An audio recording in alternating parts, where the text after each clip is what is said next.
темасы не екен? Симфониялық оркестр жана аспаптары. Бүгін біздің сабақ мақсаты ошол симфониялық оркестр тууралуу дагы кичине кеңирээк түшүнүп алуу, анан аспаптары тууралуу ар бир аспапты азыр бүгүн сабакта үнүн угуп көрөбүз. Макулбу? Бул симфониялык оркестр деп атасың. Эмне үчүн бул симфониялык оркестр? Симфония деген сөз ким айтты? Ким айтат? Симфония деген сөз өзү эмнеден түшүнүлөт? Үндөштүк. Эмнелердин үндөштүгү? Туура, добуштардын кооз үндөшүүсү экен. Симфония деп атат экен, оркестр дегенди билесиңерби? Оркестр деген эмнеден түшүнүлөт? Эсиңизде жок, унутуп калган. Же болбосо мурдагы сабактагы бир аз унутуп калдык. Карагыла. Байыркы убакта, байыркы Грецияда, мындан 4 жыл, 5 жыл мурун 16-кылымдардын башында байыркы Грецияда амфитеатр болгон. Үстү ачык театр, биз амфитеатр дейбиз. Ошол амфитеатрда мына элестетсаңыз, кээде биз кинолордон көрүп калабыз, гладиатор же болбосо башкалардын күрөшкөнүн же көрүп калып атасаңыз, ошол сыяктуу түзүлүштөгү амфитеатр. Мына карагыла. Театр деп мына үстүндө окуган жерлерибиз театр деп коюш экен, ортосу болсо оркестр. Мына биз баягы скене деп койгон, жазылышы скене деп жазылган эмес. Азыр сцена деп жүрөбүз, билесиңер, сахнаны, сценаны көргөнсүңөрбү? Ошол сценаны скене деп мурун айтышкан, азыр болсо уже сцена деп айтып калды. Карагыла. Сценаны көрдүңүзбү? Ошол азыр эми бир аз өзгөрүп калды. Мурун мындай тегерек аянтча же болсо жарым тегерекче болуп, мына бул жерде жарым тегерекче болуп турат. Артында могу скене деген, сцена дегенге материалдарды чактап жүргөн, кийинчерээк ал жерде уже азыр сценанын аты же болсо ошонун аты деп түшүнөбүз биз. Демек, бул оркестр деген аталыштан оркестр деген сөз келип чыгыптыр. Азыр ушул жерде жарым аянтчада карагыла. Оркестр отурат. Көрүп атасыңарбы? Мурун могу жерде мисалы сүрөттө оркестр, балет, симфония пайда болду. Биз ошол симфония пайда болсо, симфонияны кимдер жазат? Кимдер жазат симфонияны? Туура, үнү катышат сүрөт. Композитор жазат. Симфониялык ошол симфонияны кайсыл кимдер ойнойт экен? Оркестр ойнойт экен. Эми карагыла, ошол симфониялык оркестрдин бүгүнкү биз көрүп аткан классикалык үлгүсүн ушул Йозеф Гайдн деген немец элинин композитору 16-кылымдын аягында негиздептир. Анткени ага чейин оркестрлер биринчи жана кылдуу жаа менен аткалчу аспаптар менен пайда болуптур, төрттө аспаптар. Анан кийинчерээк бара аспаптар кошосо азыр бүгүнкү биз көрүп жүргөн симфониялык оркестрди ким негиздептир? Йозеф Гайдн деген немец элинин композитору негиздептир. Азыр аспаптарын карагыла. Бул жерде кандай аспаптар көрүп атасыңар? Кылдуу жаа менен аткалчу аспаптар, дагы үйлүм аспаптар, дагы үйлүм аспаптар бөлүнүп кандай? Бизде кол көтөрүп сүйлөйбүз.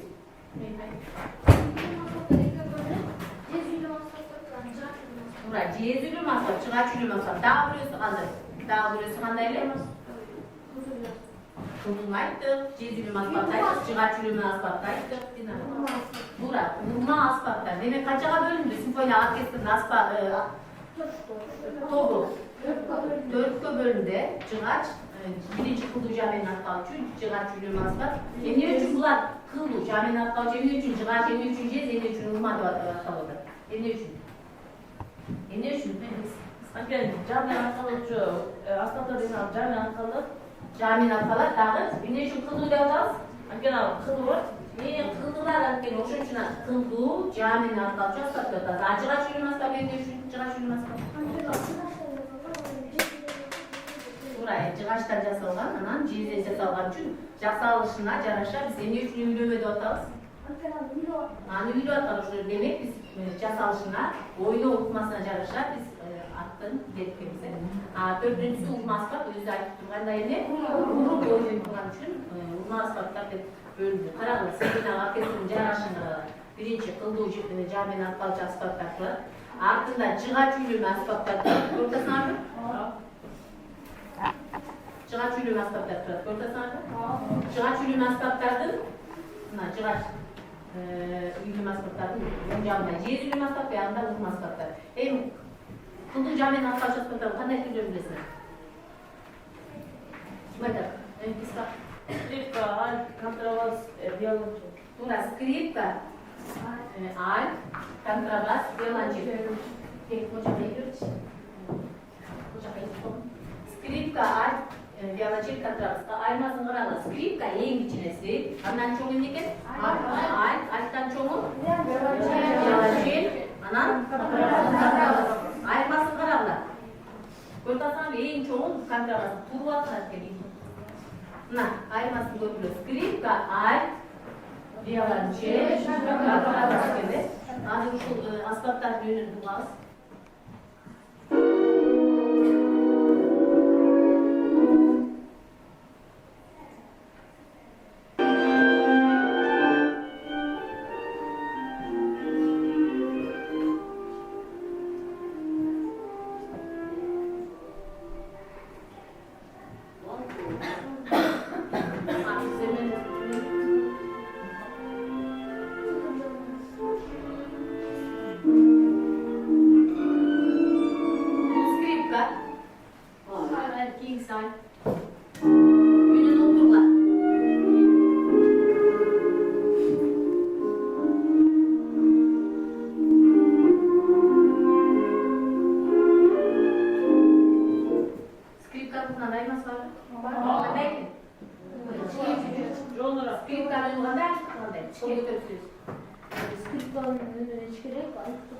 Biraz yoğurak ele, otuz bin ayırmazdır kura.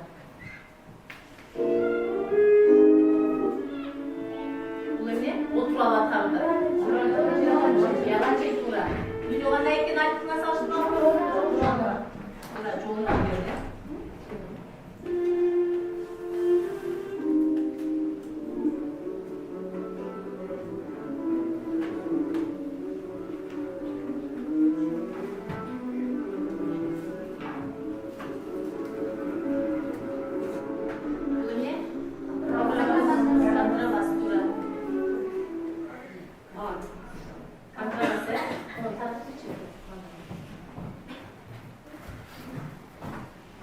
Keyinki asfaltlardı.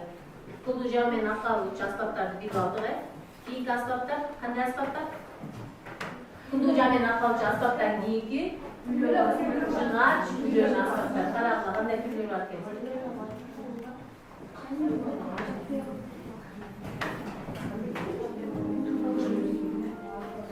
Gaz. Emden ünlü okşur. Emden ünlü okşur.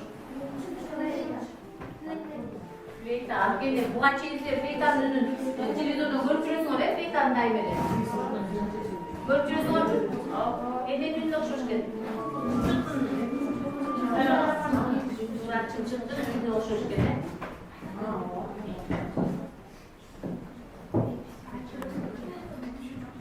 İyi kısmı lazım.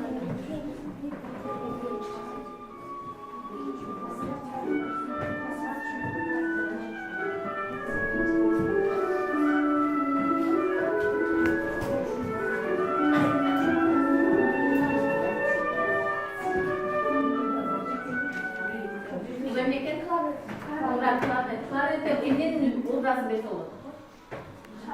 Yani karnette emniyet ünün besi olur. Karnette emniyetin ünün besi olur. Obraz besi olur. Yaratmıştı misal kanday? Çok koydu. Caz. Evet yaratmıştı obraz besi olur. İlk sınıf.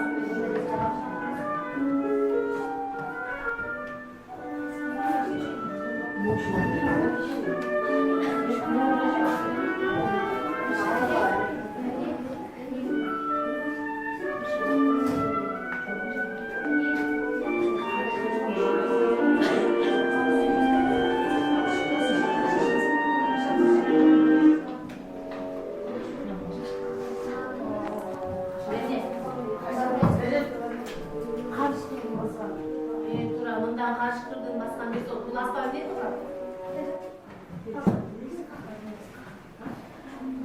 Ne de var ki? Ora favor müzürü var senin.